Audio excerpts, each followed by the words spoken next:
lesson. It's in Deuteronomy. So I said to Liz, he's becoming, since the full conversion, he's yeah, becoming authoritative. good. He does a good job. One He's- of my niece had a bat mitzvah. She was wearing heels. She doesn't do that anymore. She got the light.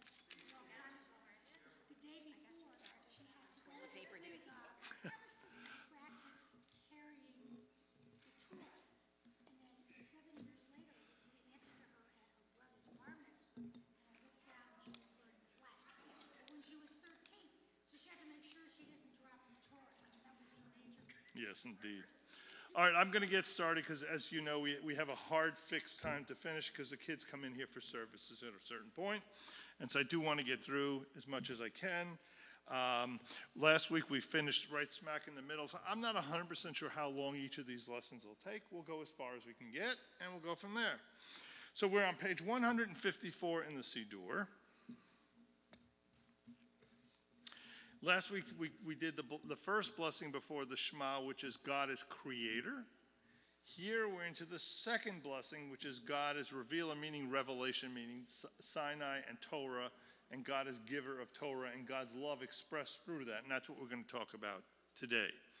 So if you look at 154, I'm just going to read what this paragraph is talking about. This is Ahava, Rabbah, and we sing Veha, Werinenu B'Torah Techa. We sing that as part of the service. So if some of this is, when we go through it, you'll recognize just because we sing it. You have loved us deeply, Adonai our God, and showered us with boundless compassion.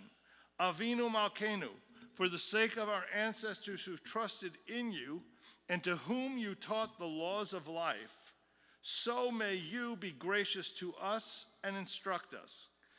Kind Creator, have compassion for us. Open our hearts so that we may understand and discern, hear and study, observe, perform, and fulfill all of the teachings of your Torah with love. Enlighten our lives with your Torah. Attach our hearts to your mitzvot. Unify our hearts to love and revere your name so that we never lose hope as we trust in your great, holy, and awe-inspiring name. We will delight and rejoice in your deliverance. Bring us safely from the four corners of the earth and lead us in dignity to our land. For you are the God who effects deliverance. You have chosen us from all other tongues and peoples, always drawing us near to your name, that we may truly acknowledge you and lovingly proclaim your oneness, Baruch Atah, who lovingly cares for the people Israel. That's the second blessing. Let's unpack that. Okay, that's our goal for today. We'll get further than that, but I think that's our major goal. So originally, right before the Shema, what you would have found in the service is the 10 Commandments. That's what was placed here in its original form. Christians began to suggest that all that was given at Sinai, the only thing given at Sinai, and therefore all that needed to be followed, was the 10 Commandments. And so the rabbis, that's not the point. Judaism says there's 613 commandments, wanted to make sure it is understood that that is not the case. And so what they did is they replaced the 10 Commandments with this paragraph about Ahava, which speaks about God's love being fulfilled through the giving of the entire Torah. Okay? It's polemical. Again, a lot of times when you look at the service, you're not only looking at what it says, but what it's denying. What's going on in the world around them. As opposed to the first blessing, we talked about God as creator, the whole thing is in the third person. They, all right, them. This one, when it gets to the topic of love, has shifted to the second person. It's you. It's very personalized. Here, the approach to God is intimate. It's God as the giver of the Torah, not the creator of the universe. It's a far more intimate approach to God. It's not a different God, it's a different approach. Mystics would even go so far to say that this blessing follows the one before, the creation blessing, because the Torah is the brightest of all the luminaries. Torah, the sun gives us light by day. Torah gives us light by day and night, 24 hours a day. That's obviously a very mystical approach. All right. That's the context. Let's start to look at this idea of love. You'll hear the rabbi and I approach it differently. You'll hear the rabbi say, this is a blessing of love. And I'll say it's a blessing of love as expressed through Torah. Those aren't the same thing. Love is a very ephemeral kind of feeling. That's not, in my mind, that's not what's being addressed here. The second praise is God's love. God shows them his love by giving Torah and laws of life. The text then expresses a hope that we will have the wisdom to understand that and embrace the laws in this covenantal relationship and therefore show our love back to God. There's a reciprocity here. The frequency of words sometimes it tells you an awful lot about what the major concerns of the author is. And here the word ahavah shows up 6 times in this one paragraph. I want you to look at 154 on the top right. Okay, this is Reuven Hammer, and I'm going to read this. It says here, you have loved us deeply. 154, the Hebrew root aleph, he, vet, meaning love, appears 6 times in this passage. Reuven Hammer points out that 3 of those 6 speak of our love for God, and 3 speak of God's love for us. While reciting this blessing, the worshiper can anticipate the 7th occurrence, which is found in the first paragraph of the Shema, v'ahavta, you shall love. We're leading into the Shema, where the very first word we're going to read in that paragraph is you shall love. This is a setup for that.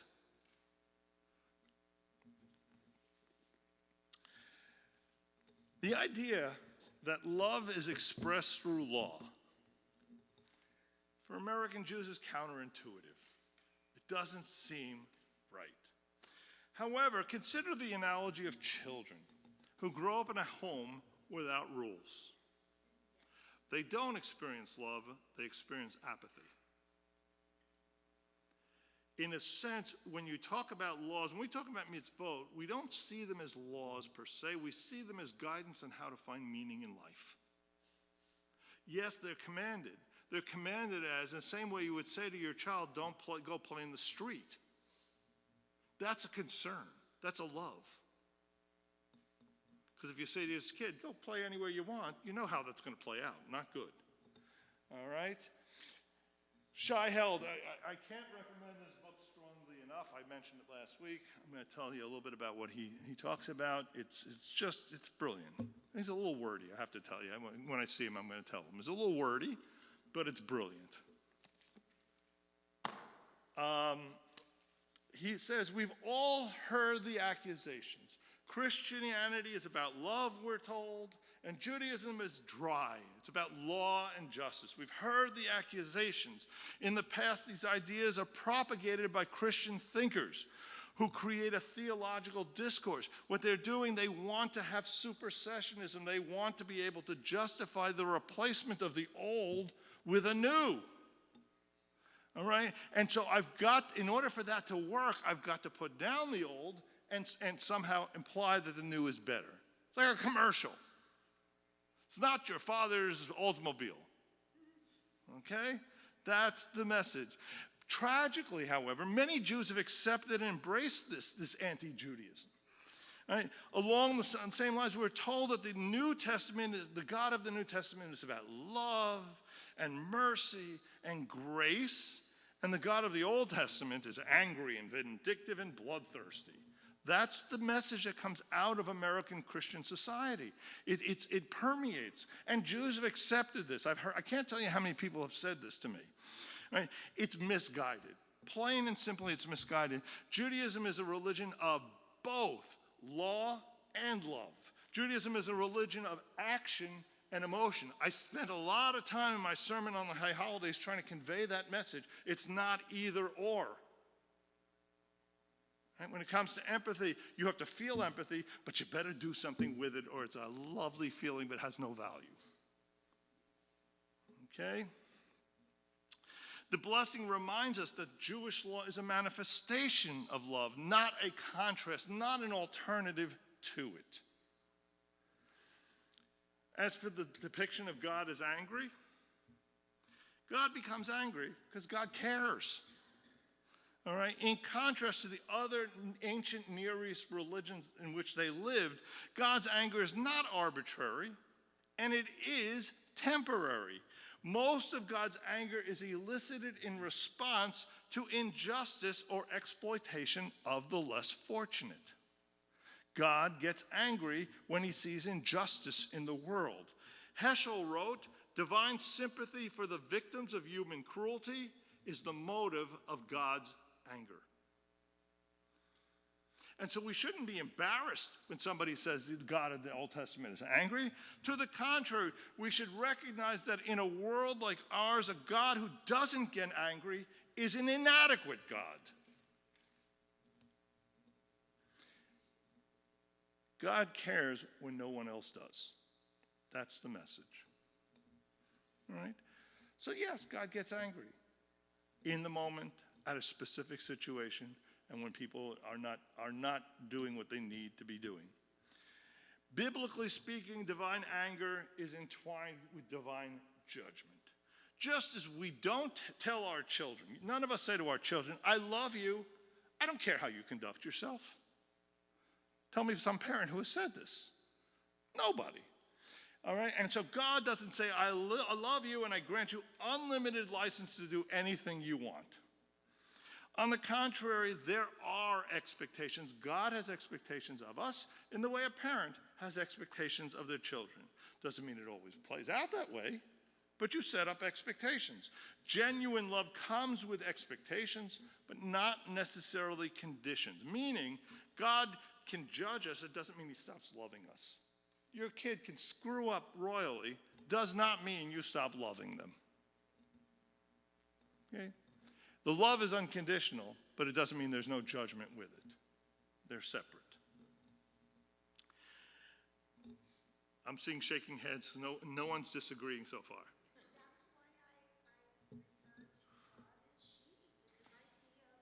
refer to God as she, because I see a maternal instinct in God. I do. And that helps me. So, yeah, no, for sure.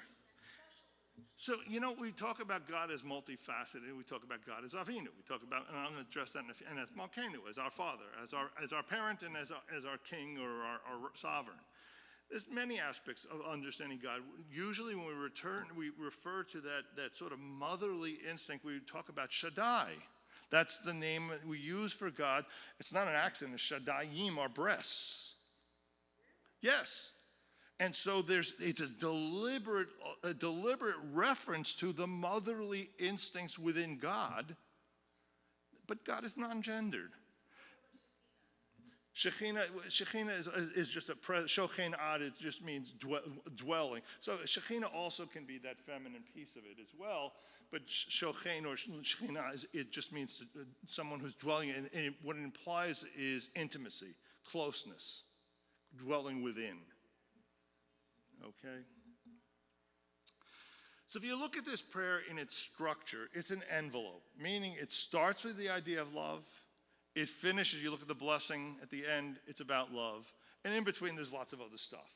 But it's an envelope structure on both sides of it is. The sentence that follows, Shema Yisrael, proclaims the permanent election of Israel, God's love for Israel, Ahava Rabbah, and Israel's love for God, V'ahavta, and in between, as I often describe, the one line of Shema is like a wedding vow. God loves us, we love God, and in between is the wedding vow.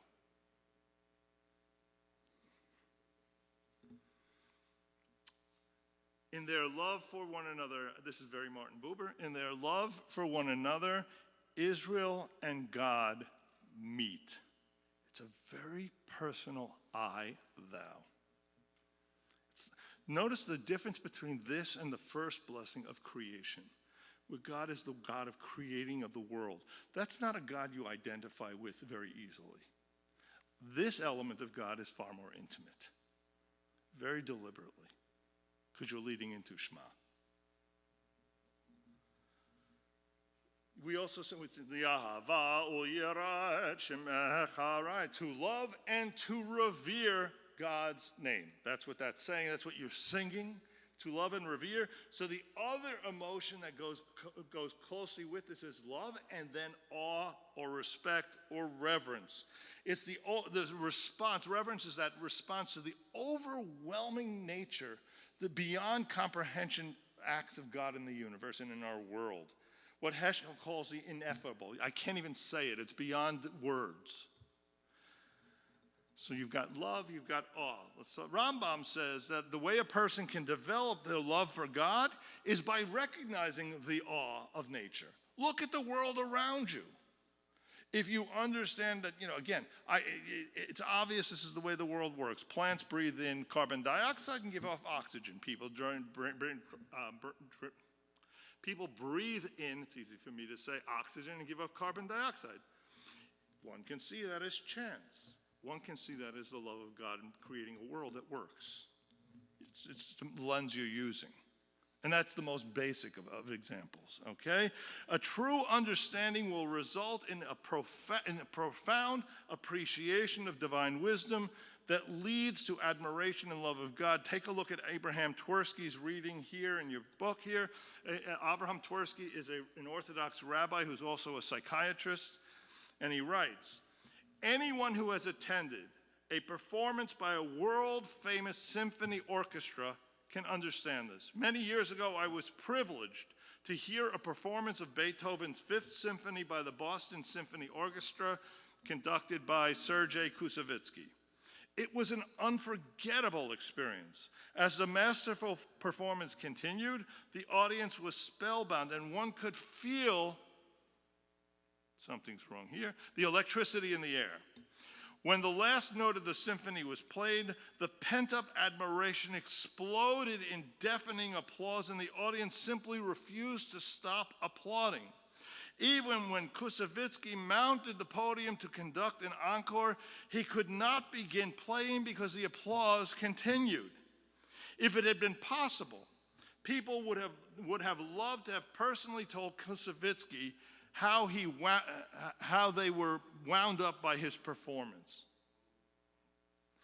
That's the sense of reverence and awe, that if you understand how the world works, if you're looking at the world, the intent is to gain that same kind of experience. Hi there, welcome. Yeah.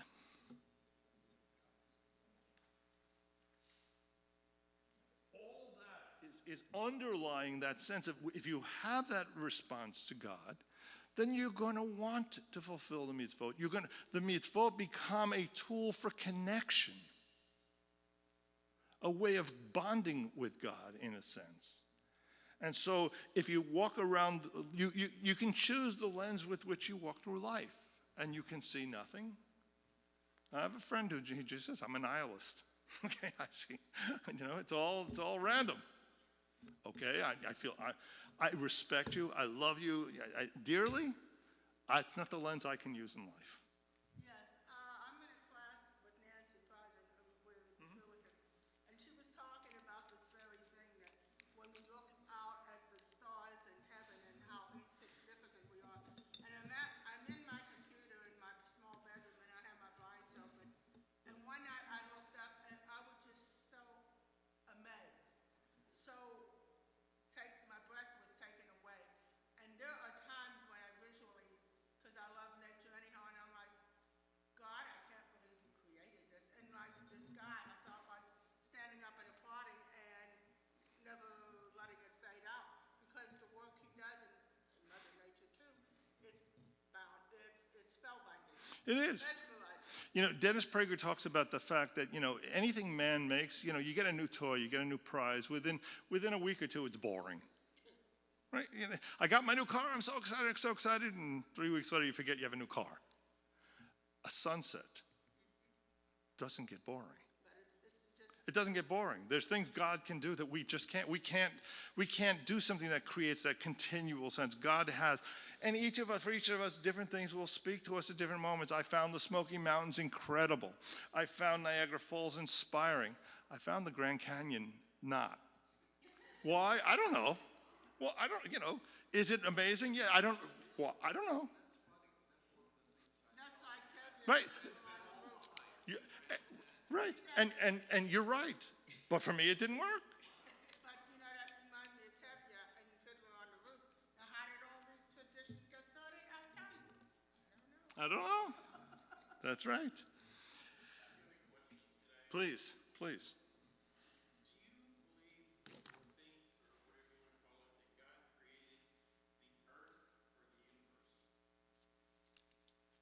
Well, either he created both or neither. Okay, so I don't know how to answer your question. Are you looking for my opinion? Okay, yeah, well, I do. I don't believe in the creation story as it's written in Genesis, but I do believe God is as the creator. I understand, for example, that if you look at the story in Genesis, what God does is he doesn't start from nothing. He starts from the primordial soup, as it's described, the tohu vavohu, and he separates things one from another. Light from darkness, and water from land, etc. And the land appears because he separates it from the water. That's the Big Bang. It's all one little molecule that explodes out and things are distinguished. So I can accept the scientific understanding of things as being, but what I see is not randomness. I see as God's hand in it. That's the distinction I would make. I don't have to reject science to be religious. Okay. Then we come across in the third line, you have this phrase, Avinu Malkeinu again. Okay, it shows up a lot. Our parent, our sovereign. As I said on the high holidays, this prayer encapsulates two portrayals of God that permeate the liturgy. God is paradoxically both sovereign and parent, both transcendent and immanent. Both. And the question then comes up, and again, I apologize if you remember I said this, but I imagine there's something to be said for hearing it a second time. If God is everywhere, as the Kabbalist Isaac Luria wondered, how can the universe exist? Luria taught that the existence of the world and the universe is only possible because God makes a conscious decision to contract God's self so that there's a place for other. And so therefore, which implies, this kind of goes back, it implies that, yes, God created the universe, but the universe only exists because God himself, or God's self, I'm trying to avoid the pronouns here, God's self, all right, chose to allow it to exist by stepping aside. And so God in this model recoils and sets himself apart. This is what is understood within Hasidic and mystic thinking as Tzim Tzum. God contracts so that the universe can exist. The book of Exodus, on the other hand, has a completely opposite approach. There we have this building of a Mishkan. Mishkan is the same word as Shekhinah, right? It's also presence. It means presence.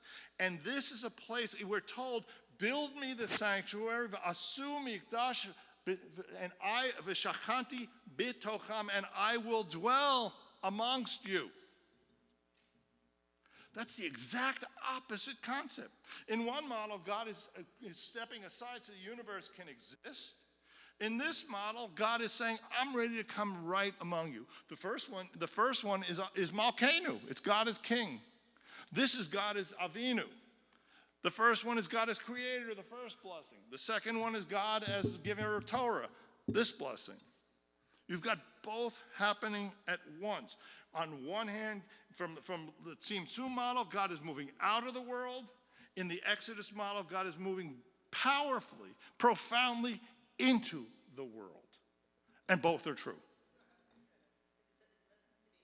Right, and both are true.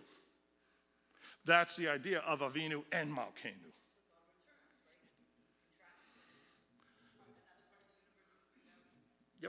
Yep. There's no easy answer to make that all fit, but conceptually they don't stand in contrast to one another. Both are true, as is true in much of life. Right? In much of life. Want you to look at, first of all, any thoughts on this? Insights, wisdoms? Okay. Look in this paragraph, I'm looking at the paragraph that starts, V'ha erinenu. We all sing this, V'ha erinenu. Now lift up your eyes to your Torah, all right? And then, V'dabek. V'dabek libenu. And cleave our hearts to your commandment. The word dabek, I want to play with this. It's basically, may our hearts cleave to you. You know, we want to find that relationship. In Hasidism, however, the word dabek means far more than just cleaving or getting close. It comes from the same letters as the word of dveikut. Dveikut arguably is the goal of Hasidic spiritual fulfillment. It's the heart of what everything a Hasid would believe in. It is nothing less in its perfect world than a fusion with God and a loss of the boundaries of oneself and God. Doesn't mean you can get there, but that's the goal. That's what you're always aiming at, the loss of where you end and God begins, a fusion in a sense. And they would say to you, through prayer, that's what your goal is. I love that idea. I mean, I have to tell you, I don't know, I can't always get there. I mean, usually I don't. But because those moments where it does happen are so powerful, that I may keep doing it until I get it. God has to be reaching down at the moment I'm reaching up, is how I understand. That's very Heschelian. All right? God, and when that moment happens, then it's amazing. And I'm in search of having that experience again and again. A medieval rabbi gave the following example. It's an analogy. Every raindrop that falls out of the sky is an individual raindrop with its own identity, with boundaries around it. And then it falls into a pool. And it becomes part of the whole. It's no longer an individual. That's the goal. Doesn't mean it's easy to get there. That's the goal. To lose yourself in the larger pool that is God.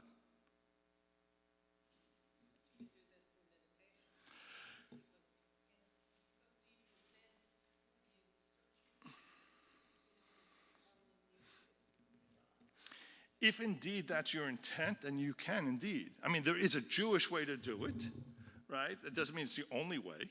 No, but there's a Jewish way to do it, and that's through prayer.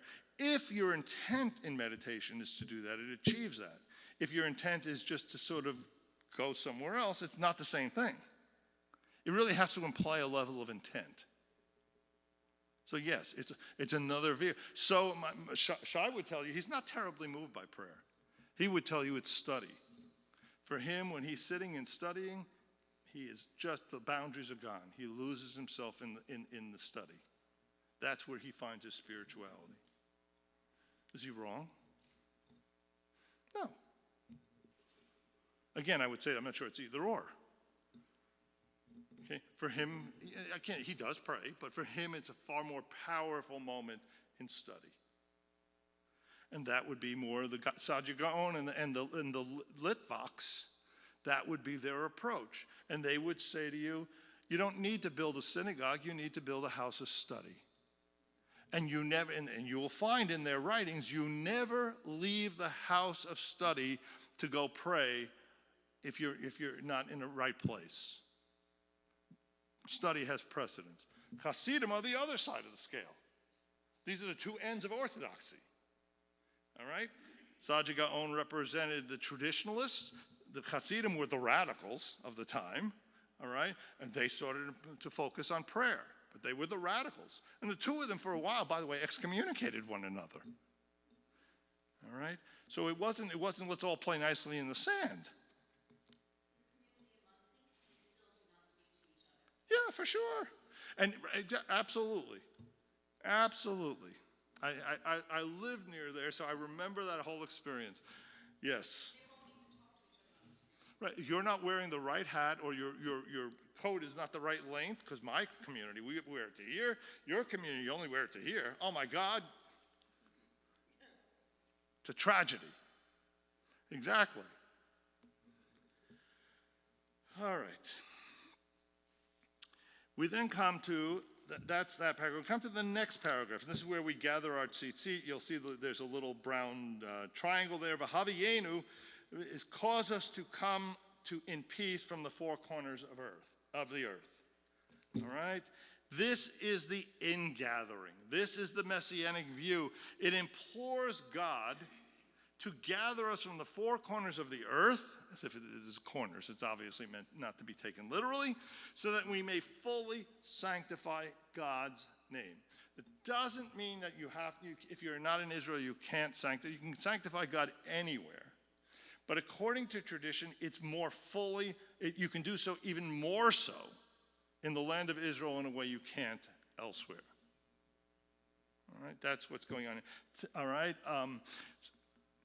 which a lot of us are uncomfortable as those of us who've chosen to live in the diaspora, but that is the Jewish perspective, that there's a holiness of the land of Israel to living there that just can't be achieved elsewhere. But nobody's uncomfortable? Okay, good. Look at the bottom of 154, the bottom right, where it says laws, the very bottom, gathering the tzitzit. When we say v'haviyenu, many observe the custom originating in the Middle Ages of gathering the four tzitziyot, the four tzitzis of the talit, while reciting the words v'haviyenu l'shalom, bring us safely from the four corners of the earth, symbolizing Israel's unity and ingathering. The tzitzit are then held through the third paragraph of the Shema and kissed when we say the word tzitzit. So you'll see a lot of people gathering all the fringes of four tzitzit while they're singing v'haviyenu. And by the way, listen to the melody of what we added to what we've applied. This is all modern. V'haviyenu l'shalom. What's that? It's hatikvah. It's not an accident. We're using a melody to make the words say what we wanted people to understand. It's all about gathering in from the four corners. So we use hatikvah as the melody for it, very deliberately.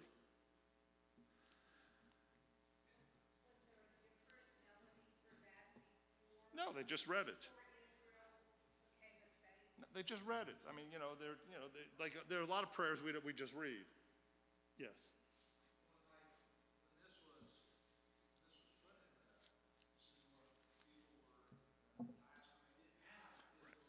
That's correct.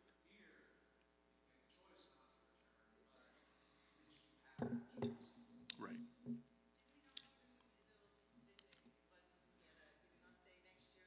Yeah, L'Shana Haba B'Yerushalayim.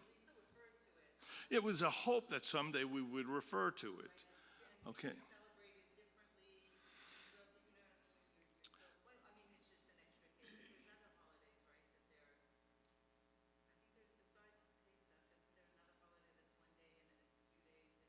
Sukkot is 2 days from one, right? And same thing with Shavuot. The three festivals and Rosh Hashanah.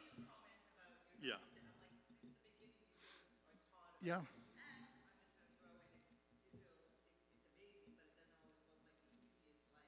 Yeah. Well, first of all, then I'll take your comment. What you're seeing is exactly what happened in Babylonia. They didn't all return to Israel when the temple was rebuilt. Why? Life was good. And it's not just life is good. If I've been living here for generations, where's my mom buried? All my relatives are buried here. In other words, my life, it's not just my current life. All my connections are here. It's hard for me to get up and say, I will go there.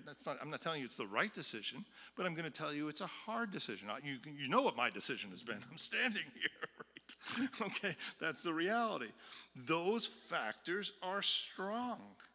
Eric.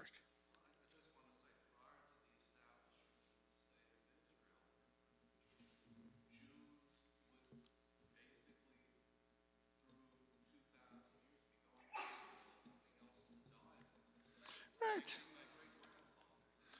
Well, again,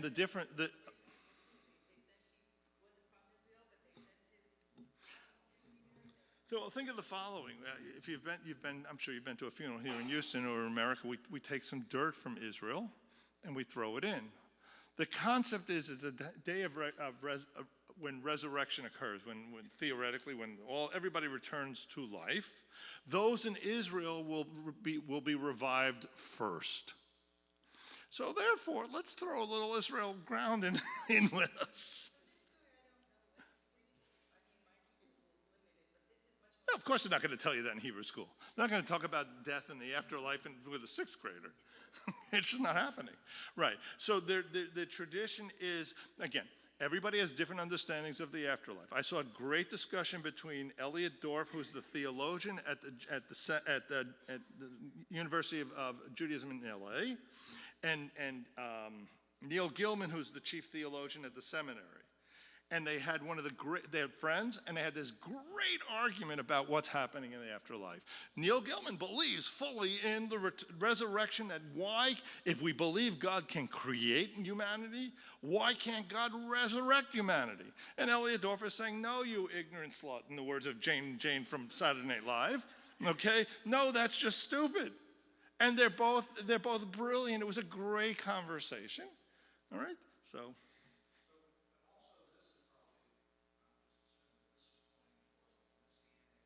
There's hints of it. There's definitely, that's exactly, it is aiming at that. Some could say we've already experienced it. By the way, we still sing next year in Jerusalem, even though Israel is here. They've changed it though. They added an extra word, L'shana haba b'Yerushalayim habenuyah, that has been built up. In other words, Israel isn't its final product. At some point, it'll be the ultimate Israel we hope for. We're glad we have Israel. It's wonderful, but it's not in its final product stage. So we hope for that day. You can like or dislike the theology, but that's what's going on. All right.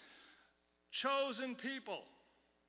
Uvanu v'charta mikol lashon. Chosenness is another problematic concept. It appears and reappears throughout the Siddur. Every one of you who comes up and says the blessing before the Torah, Asher bachar banu mikol ha'amim, is saying, who has chosen us from among all the people. If you go to a Reconstructionist synagogue, that's not there. They've rejected the concept of chosenness, and therefore you can't recite a blessing that says we're chosen. I do believe in being consistent, so I give them credit for that. Okay? But it is there. It is in the Kiddush, the Friday night Kiddush. The biggest issue is in the Yontif Amidah, in the repetition, Ata v'chartanu mikol ha'amim, you've chosen us from all the people. Okay, that doesn't imply a hierarchy until the next line. Let's see, sorry.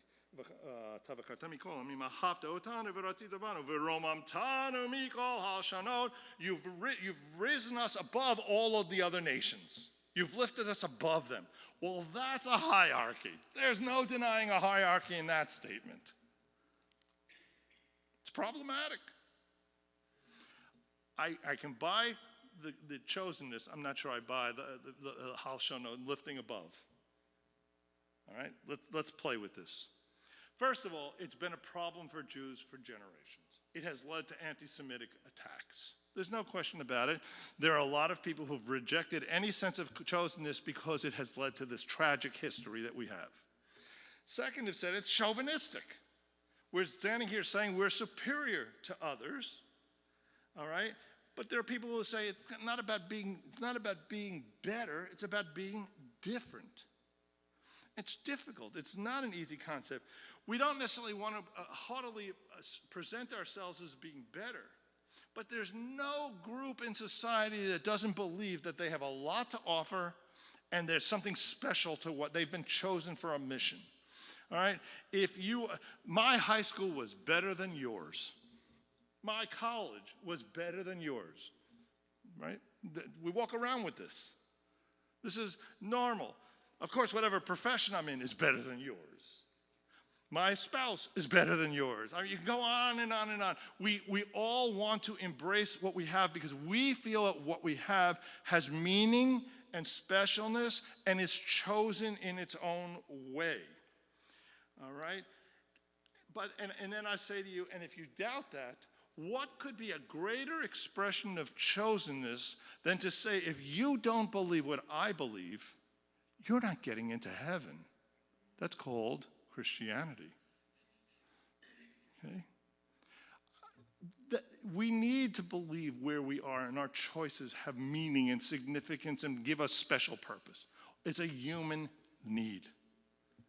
It's not wrong. And by the way, it doesn't necessarily imply that others don't have their own chosenness. We can all be chosen for different things. God can communicate to different communities at different moments in time. To think otherwise is to impose on God a limitation. Now, mind you, the words chosen people don't appear anywhere in the Bible. It's in our prayers, but that's man-written. It's not in the Bible. The Torah instead uses the phrase Am Segula, a treasured nation. I think it's reading number 2 in your. It's from the book of Exodus. Okay, in chapter 19 we read, and Moses went up to God, and the Lord called him from the mountain, saying, "This is what you shall say to the house of Jacob, and tell to the children of Israel. You have seen what I did to the Egyptians, how I carried you on the wings of eagles and brought to you," and now I've underlined, "and now, if you listen to my voice, and if you keep my commandments, you will be a treasured people among all the nations, for all the earth is mine. And you will be a mamlechet kohanim, a kingdom of priests, and an am kadosh, and a holy nation. These are the words which you must speak to the children of Israel." In other words, Jews have the opportunity to become a treasured nation, not by being born Jews, but by living in the way of Torah. You have to opt in, and anybody can opt in.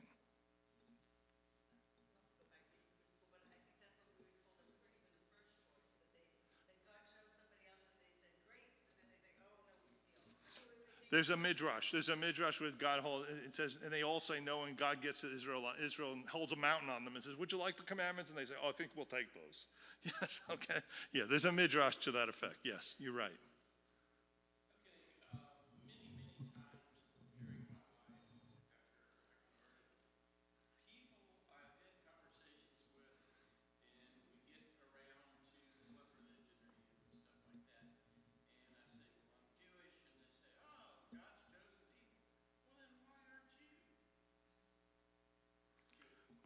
That's a conversation you have to have with them. You don't think that if I say that, is it right to say that to somebody? I don't think I would challenge somebody on their religious beliefs in a general conversation. I think that is not going to win friends and influence people. I think Dale Carnegie would have a heart attack. Okay. She keeps you tempered.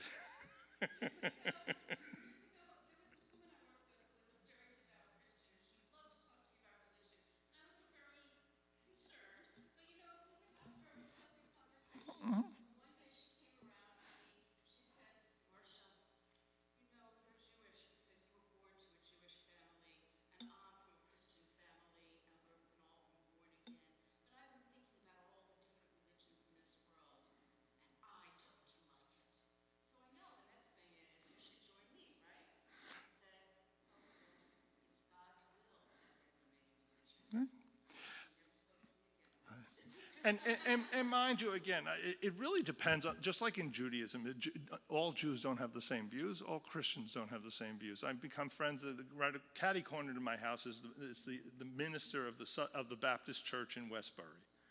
We have great conversations. There's an understanding he's not going to try to convert me. There's an understanding I'm not going to try to convert him. Let's talk. Yeah, it does sound, right, from what you're describing, it does sound that way, yes. Yeah, and I had somebody in Dallas literally from a church around the corner call me and say, our choir is going to do something about we're singing Sim Shalom. Can I come visit you so we can talk about what it means? Shows up in my office and starts to try to convert me. In my office in the synagogue. Really? Okay. Yes, but we all have different motivations. You can't group the people, Eric and then Wendy.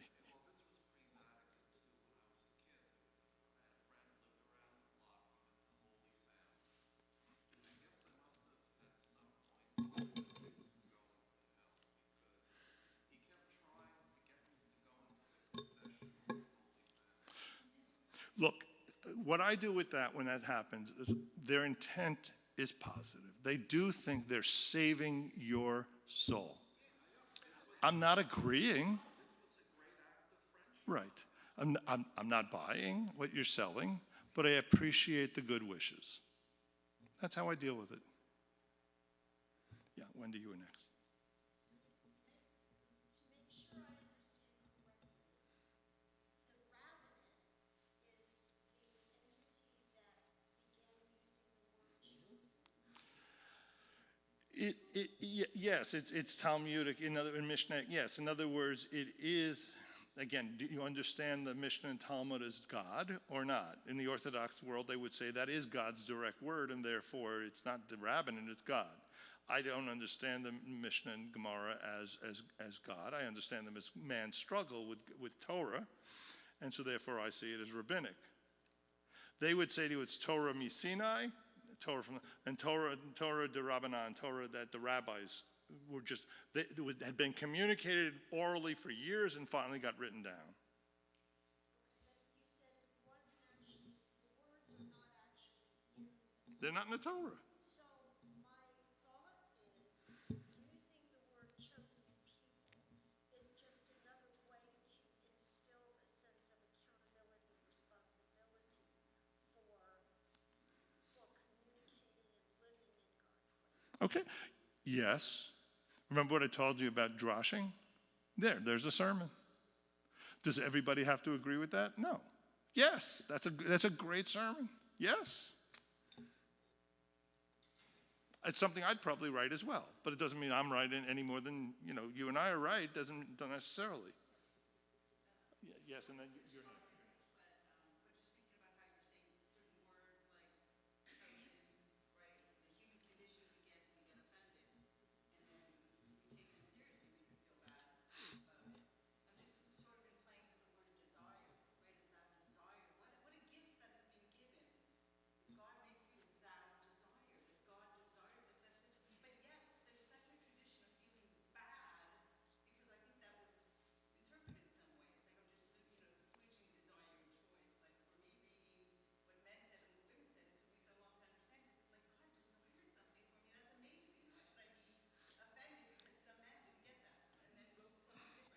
Oh, you mean because of gender issues?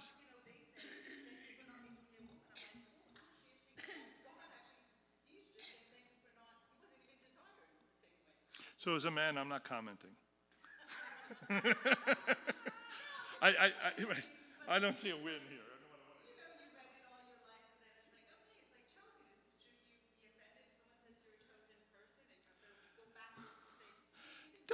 Don't you tell your children they're special?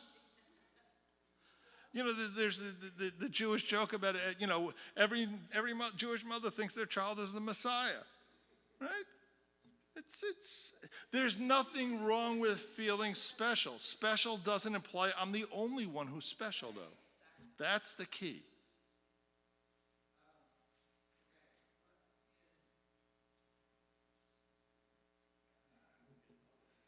Yeah, you did to me.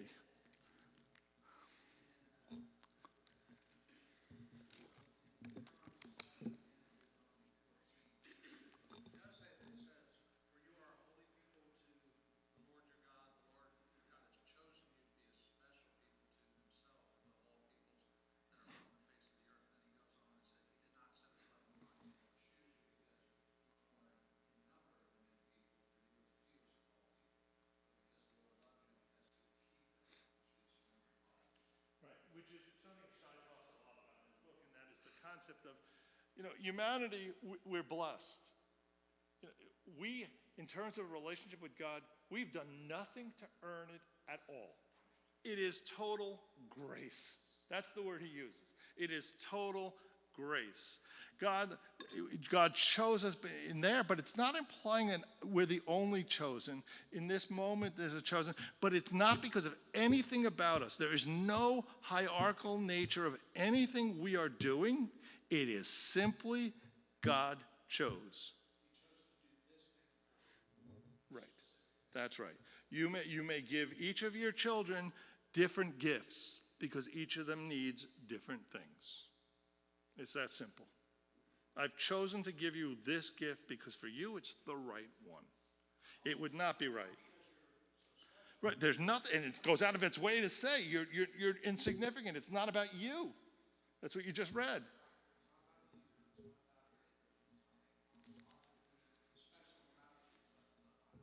That's right.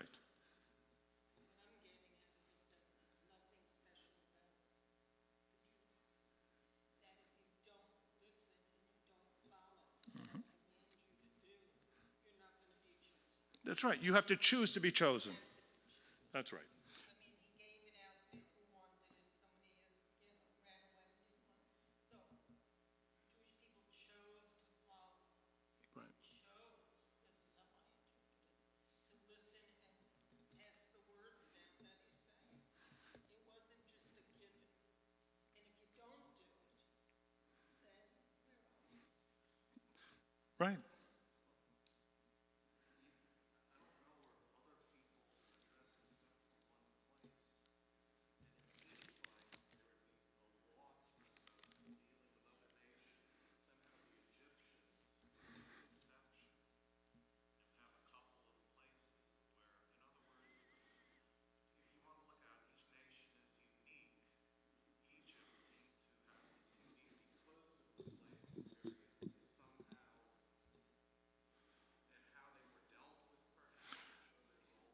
So Egypt seems to have one of two nations. Egypt is one of two that seems to be set aside from this sort of global warmth and love.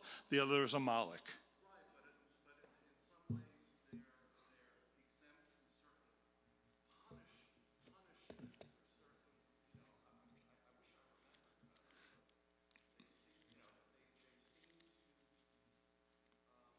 it's not that they're in a worse position. In fact, sometimes